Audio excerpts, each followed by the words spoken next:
We're doing the unit, Why Do Bad Things Happen?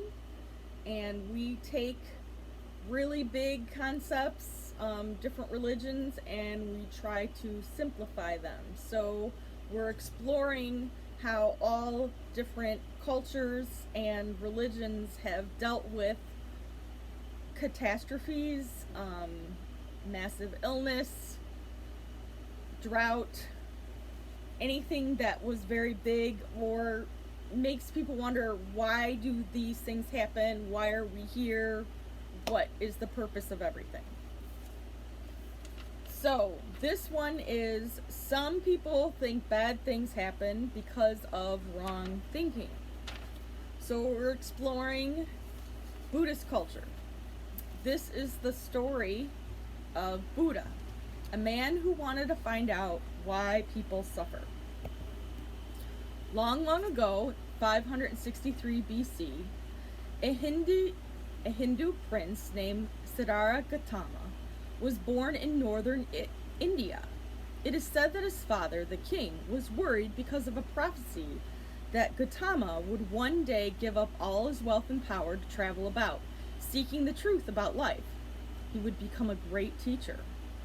But the king wanted Gautama to rule the kingdom. Gautama shall never hear about this prophecy, he ordered, and I shall give him everything he desires, so he will never want to leave. He shall never see sorrows or troubles. He will learn to be a prince. The king built 3 palaces for Gautama, one for the cold season, one for the hot season, and one for the rainy season. He built 3 lotus pools for him, one with blue lotus, one with red lotus, and one with white. Servants held a white parasol over Gautama's head to protect him from sun, dust, and dew. Gautama learned how to shoot a bow and drive a chariot, ride a horse, because he also had to be a soldier. He learned how to rule a kingdom.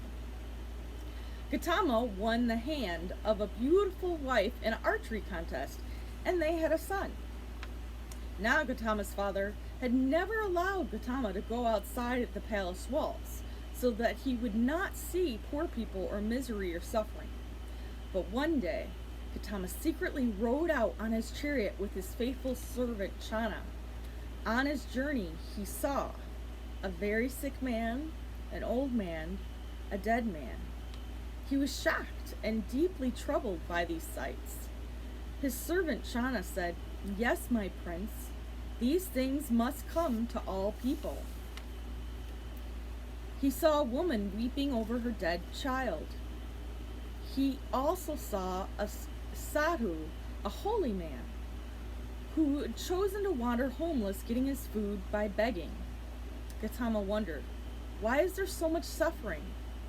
Why should people be born at all if they're just going to suffer so? What can people do? Gautama made up his mind to solve the riddle of life. He was now 29 years old. He felt he could no longer enjoy his life of luxury while others suffered. He decided he would live as a monk, wandering and thinking.